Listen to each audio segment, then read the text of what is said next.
आज आम आसलु आमर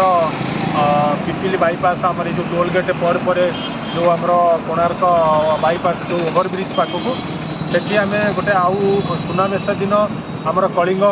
एक्स सीएपीएफ वेलफेयर फर्म तरफ आम आउ थे लगेगा टेंट जो थे कि आम से चा बिस्कुट तापर पानी ये सबू आम वितरण करवा ये जो आम समस्त सहित आलोचना करा टेंट वाला सहित कथा हेलु एवं आम जाइए बर्तमान से सब व्यवस्था करी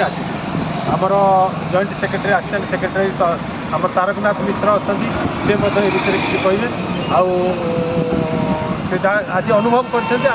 आगामी दिन में ये एसोसिएशन को आगू को बढ़ेवा एकाठी हेबा एवं भल उन्नतिमूलक कार्य करवा। जय जगन्नाथ सेक्रेटरी तारकनाथ मिश्र कलिंग सीएपीएफ वेलफेयर फोरम आज सार मैंने प्रेसिडेंट सार भुवनेश्वर आसते सहित आमर आशीष पाई सार एक्जिक्यूटिव मेंबर